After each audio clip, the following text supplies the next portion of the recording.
Hello students.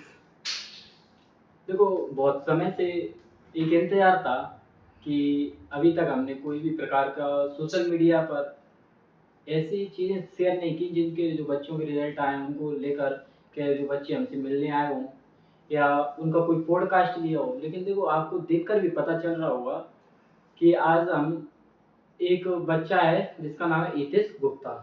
तो इससे कुछ बातचीत करेंगे कि आपकी पढ़ाई आपने कैसे की थी और आपको पढ़ाई करने में क्या-क्या परेशानी आई थी और आपका स्कोर ऐसे कैसे कितना हुआ था और इतना जो स्कोर हुआ था उसमें कितना एफर्ट्स लगाया आपको। ये सब चीज़ों पर आज हम चर्चा करेंगे यहाँ डिटेल में। उससे पहले 2 लाइनों से शुरू करूँगा मैं।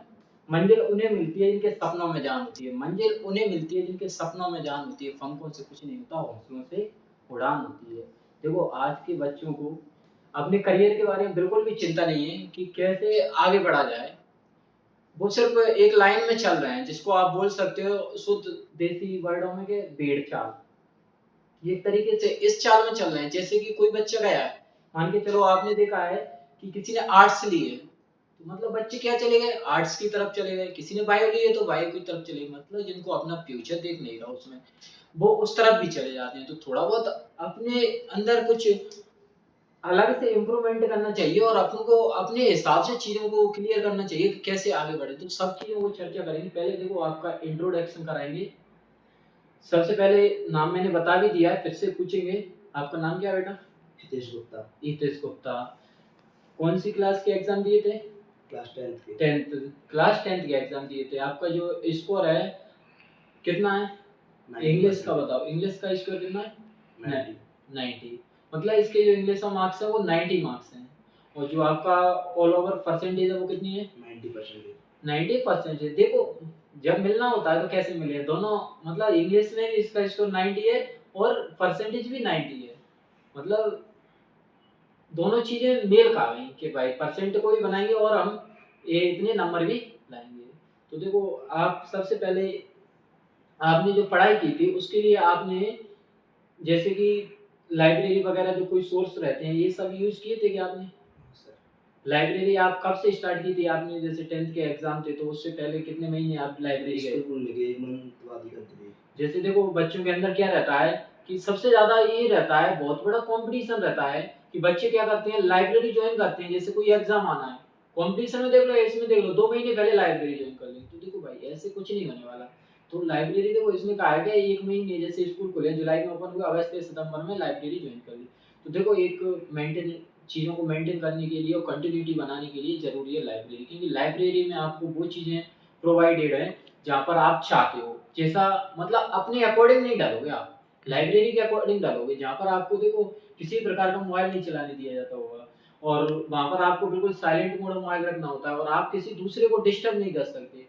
जब आप खुद डिस्टर्ब होगे तो दूसरे को डिस्टर्ब करोगे। तो देखो, पहला संसाधन तो इसका यही है कि इसने लाइब्रेरी का मतलब यूज़ किया कि भैया लाइब्रेरी जाना है, पढ़ना है। तो ऐसा नहीं कि इसने एग्ज़ाम के टाइम पर ही लाइब्रेरी का प्रयोग किया हो, कि लाइब्रेरी गया हो 2 महीने पहले हुआ था। उसके बाद आपने जैसे कि इंग्लिश पढ़ी थी, तो इंग्लिश में आपको पहले से कुछ चीज़ें क्लियर थी या नहीं थी? सर पहले तो बहुत कम चीज़ें मतलब क्लियर बहुत थी। डाउट में थे। बहुत डाउट में तो थी। देखो, पहले क्या था, इसका बहुत डाउट था कि इंग्लिश में कैसे स्कोर बढ़ाएँ, मतलब कहीं-कहीं बीच-बीच में डिमोटिवेशन भी आता है कि कैसे आगे बढ़ें।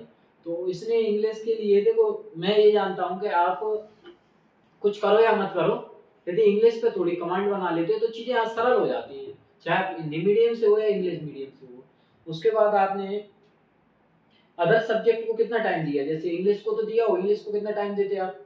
सर 2 घंटे। 2 घंटे, मतलब ये आप खुद सेल्फ स्टडी में देते थे। देखो, कोचिंग जाने के बाद, स्कूल जाने के बाद खुद ये 2 घंटे इंग्लिश को देते थे। मतलब ये भी टाइम अब ये कब दिया ये टाइम 2 घंटे? क्योंकि इस पहले से थोड़ा प्रिपेयर था, मतलब उस चीज़ के योग्य था कि मैं कर सकता हूँ। अब जो बच्चा वीक रहता है उसको 2 घंटे नहीं देना, उसको तो और ज़्यादा देना है, 3 या 4 घंटे इंग्लिश को, तब जाके स्ट्रॉन्ग हो पाएगी। क्योंकि चीज़ों को रिवीजन करना और चीज़ें बढ़ती जाती हैं तो फिर और चीज़ों को आगे बढ़ाना पड़ेगा। तो देखो, इसने इंग्लिश को 2 घंटे दिया है, अच्छी बात है कि 2 घंटे दिया है, जिससे इसका जो मार्क्स है वो 90 प्लस पहुँच गए या 90 मार्क्स रह गए थे। उसके बाद आपने जैसे अदर सब्जेक्ट रहती है, मैथ और सोशल साइंस, साइंस, संस्कृत, इन सबको कितना टाइम दिया था? सर 2 घंटे मैथ्स ही पढ़ता था और साइंस संस्कृत ही पढ़ता था थोड़ा-थोड़ा। मतलब साइंस में साइंस में आपके थोड़ा डाउट मार्क्स था। कितने हैं? साइंस में 93 है। 93 मार्क्स है ना, मतलब अच्छा है। देखो साइंस का स्कोर भी इसका अच्छा है। और संस्कृत में कितने मार्क्स हैं? 89। 89 है। उसके बाद आपके सोशल साइंस में सोशल साइंस में सर वो 86। 86। तो देखो इसके मार्क्स, मतलब कि एक दो विषय ऐसी हैं कि जिनमें आपके 90 प्लस मार्क्स हैं। मैथ में कितना रहा स्कोर? मैथ में भी 86। 86। देखो इसका मैथ थोड़ा वीक था, क्या झूठ बोलूं, क्योंकि मैथ में थोड़ा एक कमजोरी था। पहले भी मुझे बताता रहता कि सर मैथ में मुझे थोड़ी परेशानी आती है, तो मैंने कहा कोई दिक्कत नहीं इंग्लिश को लेकर। लेकिन इसका जो इंग्लिश नहीं सर, इंग्लिश का मैथ में आता तो था, लेकिन लास्ट में टाइम मैनेजमेंट करना सही नहीं हो पाया। अच्छा, मतलब टाइम की भी कमी रह गई थी। तो देखो आप किसी भी चीज़ पर विजय प्राप्त कर सकते हैं एक तरीके से, मतलब उस चीज़ को आप अपना बना सकते हो। लेकिन कब बना सकते हो? तो टाइम मैनेजमेंट, मतलब इसने टाइम नहीं दिया था मैथ को। यदि ये मैथ को टाइम देता तो कहीं न कहीं इसका स्कोर बढ़ जाता। तो इसीलिए आप थोड़ा मैनेजमेंट करके चलिए कि इस विषय को इतना टाइम देना है, इसको इतना पढ़ना है और इसको यहाँ से यहाँ तक पढ़ना है। अब बात आती है कि आप जैसे कोई चीज़ पढ़ी, मान के चलो मैं जनवरी या फरवरी में आप कोचिंग जा रहे हो। जनवरी फरवरी में तो आपने उस समय कितना टाइम दिया था वैसे वो, क्योंकि पीछे का रिवीजन भी करना होता है, थोड़ा टाइम भी बढ़ाना पड़ता है। तो रिवीजन करते या नहीं करते ये बताओ? सर घर पे तो रिवीजन चलता था, और लाइब्रेरी में जो सब टॉपिक्स नहीं आ रहे, डाउट है, उनको पढ़ता था। देखो ये क्या है कि रिवीजन, तो रिवीजन तो एक सबसे अच्छा तरीका है कि किसी भी चीज़ पे आपको यदि विक्ट्री पानी है तो आप क्या कर सकते हो? रिवीजन कर सकते हो। क्योंकि आगे बढ़ने से पहले आपको रिवीजन ज़रूरी है। उसके बाद आपने जैसे लास्ट टाइम कोचिंग जाना सही है गलत है ये बताओ? एग्ज़ाम से पहले 1 महीने या 2 महीने पहले? सही है सर। देखो क्यों ज़रूरी है ये बताओ?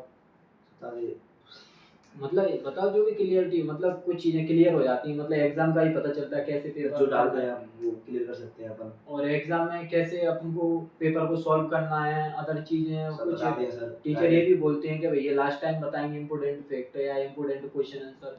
तो मतलब कई तरीके से फ़ायदा मिलता है। एक एक तरीके से नहीं, कई तरीके से। तो बच्चों का एक डाउट क्लियर रहता है कि कोचिंग के 1 महीने पहले वो कोचिंग को ड्रॉप कर देते हैं और अपनी सेल्फ स्टडी करते हैं। सेल्फ स्टडी अच्छा है, लेकिन आप उन विषयों को तो देखिए जिनमें आपकी कमज़ोरी है, जो वहीं से क्लियर हो पाएँगी कि आप किसी गाइडेंस में चलोगे। क्योंकि देखो आप कुछ भी कर सकते हो, लेकिन एक गाइडेंस जो रहता है वो आपके लिए बहुत भगवान के समान रहता है। भले ही वो असफल हो, लेकिन वो आपको एक गाइडेंस कर रहा है तो समझ लेना कि आप बहुत आगे जा सकते हो। उसके बाद बात आती है जैसे आपके माता-पिता ने आपको पढ़ाई के लिए फ़ोर्स किया था या आप खुद ही सेल्फ पढ़ते थे? तो मैं खुद ही सेल्फ पढ़ता था। मतलब तो देखो कहीं न कहीं इसके अंदर एक लगन है कि भाई खुद ही चीज़ों को क्लियर करना है। ऐसा नहीं कि माता-पिता क्या रहता है, देखो एक क्वेश्चन इसलिए लिया है कि बच्चों के अंदर क्या रहता है कि जब तक उनको कोई गाइडेंस नहीं करेगा, कोई रास्ता नहीं दिखाएगा या आगे की ओर नहीं बताया कि ऐसे चलना है, तब तक वो नहीं चलते। क्योंकि बहुत से मेरे माता-पिता, देखो मैं पढ़ा रहा हूँ तो 2-3 साल से मुझे अनुभव भी है कि माता-पिता ये भी बोलते हैं कि ये बच्चे पढ़ते नहीं हैं, मतलब जब तक बोलते नहीं हैं वो पढ़ते भी नहीं हैं। यदि होमवर्क नहीं दिया तो वो पीछे का रिवीजन नहीं करते। तो ये भी रहता है सबसे बड़ा कि जैसे टीचर ने किसी दिन मान के चलो होमवर्क नहीं दिया तो वो पीछे का रिवीजन नहीं करते। तो हमें माता-पिता के ऊपर निर्भर नहीं रहना, क्योंकि जीवन बनाना है और जीवन में आगे बढ़ना है तो खुद भी पढ़ाई करनी होगी। क्योंकि दूसरे के देखो वो एक समय के बाद आपको बंद भी कर दे। देखो खुद के माता-पिता हो या टीचर हो, यदि आप टीचर की बात नहीं मानते तो वो एक समय बाद आपको मना कर देगा कि भाई, मतलब ये बोलेगा कि आप कोई दिक्कत नहीं, वो पढ़ भी नहीं रहा तो क्या किया जाए, क्यों उसको फ़ोर्स किया जाए। उसके बाद बात आती है कि जैसे आप स्कूल जाते थे, तो स्कूल आप किस टाइम तक गए थे? मतलब लास्ट टाइम कब तक गए थे आप? लास्ट में 1-2 महीने मैंने गया था स्कूल पे भी, तब टीचर्स भी थोड़ा नहीं आते थे। अच्छा, अच्छा, चलो। पढ़ाई रिवीजन मतलब चल रहा था, बच्चे नहीं आ रिवीजन में रहे। घर पे करना। अच्छा, रिवीजन चल रहा था। देखो अब एक ये भी है डाउट यहाँ पर कि बच्चा देखो कोचिंग भी जाएगा, स्कूल भी जाएगा, पढ़ाई होगी तो। तो कहीं न कहीं एक नेगेटिव पॉइंट ये भी होता है कि हमें यदि स्कूल में एक माहौल मिल रहा है, पढ़ने का माहौल मिल रहा है और पढ़ाने वालों का भी माहौल मिल रहा है तो हम जाते हैं। तो स्कूल में देखो आपको ये बताइए स्कूल से कितना बेनिफिट रहा? क्योंकि आपके देखो साइंस में कितने मार्क्स हैं? 93। 93। तो कहीं न कहीं टीचर्स का रोल है साइंस वालों का, क्योंकि जब आप स्कूल नहीं जाते तो कहाँ? क्योंकि आपने सेल्फ स्टडी की होगी, लेकिन आपने कोचिंग वगैरह तो अफोर्ड नहीं की थी साइंस की। तो आप स्कूल से ही क्लियर किया है तो 93 मार्क्स साइंस में। तो कहीं न कहीं आप देख सकते हो, देखो स्कूल जाते हो तो वहाँ से भी चीज़ें क्लियर होती हैं। उसके बाद आपके संस्कृत में कितने थे? 89 थे। 89। तो ये स्कोर कर पाना आप खुद में कर सकते हो, नहीं कर सकते। तो इस स्कोर के लिए भी आप स्कूल, तो दूसरा डाउट ये रहता है कि स्कूल जाएँ या ना जाएँ। तो स्कूल जब तक आपको स्कूल में पढ़ाई चल रही है, जब तक आपको बोला नहीं गया है कि आज से स्कूल बंद है या आज से पढ़ाई बंद है, आप खुद सेल्फ स्टडी करो, तब तक आपको खुद स्कूल जाना भी ज़रूरी है।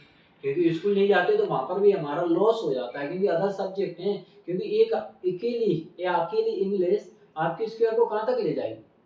ले जा सकती है एक हद तक, लेकिन उसके बाद रुक जाएगा। जैसे मान के चलो आपका संस्कृत में यदि इसके मार्क्स कम होते, साइंस में कम होते, तो इसका स्कोर कितना रह जाता? कम रह जाता, मतलब 90 जो परसेंट थी वो नीचे गिर जाती।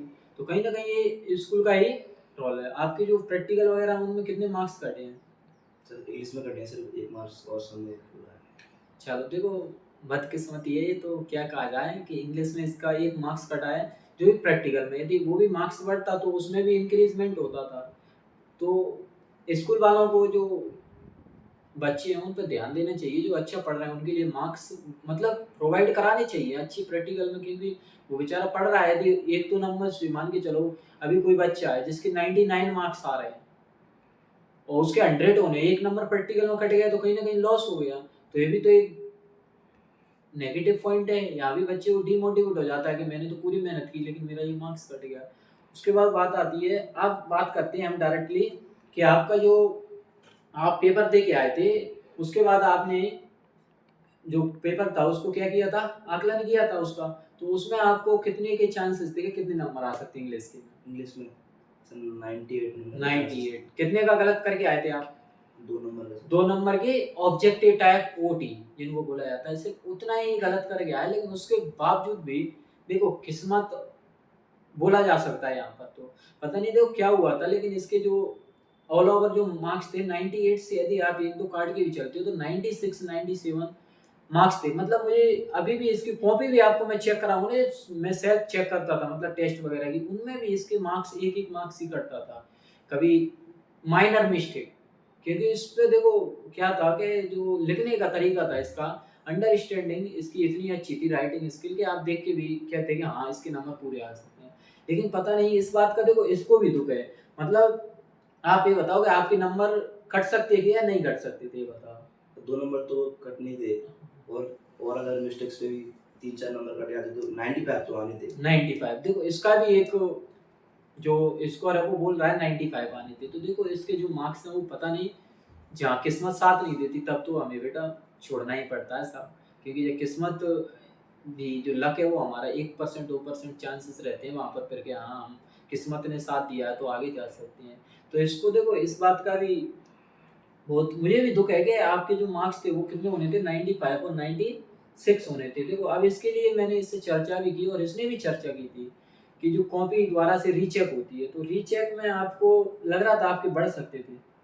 सर लग तो रहा था। बढ़ सकते थे मार्क्स, क्योंकि इसकी जो मैं पर बोल रहा हूँ राइटिंग स्किल है ना, बहुत अच्छी है लिखने की कला, कि उसमें उस इसको कोई भी प्रकार की प्रॉब्लम नहीं आती कि कैसे लिखना है, कैसे मतलब जो लिखा है वो एक्यूरेट सही होता था, उसमें कोई भी प्रकार की मिस्टेक नहीं करता था। तो देखिए इसीलिए मैंने इसको क्या है कि देखो बहुत से सबके डाउट भी रहते हैं कि इतना पढ़ता था, अच्छा पढ़ता था, इतनी परसेंटेज कम रही, इतने कम मार्क्स रहे, इसलिए मैंने इसको आज चर्चा की, क्योंकि बहुत दिनों से मैं सोच रहा था कि एक दिन चर्चा की इन चीज़ों पर और इनके लिए एक वीडियो भी प्रोवाइड कराऊँ, जिससे बच्चों को ये एक पॉजिटिव पॉइंट मिले कि कैसे पढ़ना है, कैसे लिखना है और कैसे चीज़ों को समझना है और टीचर का कितना रोल रहता है।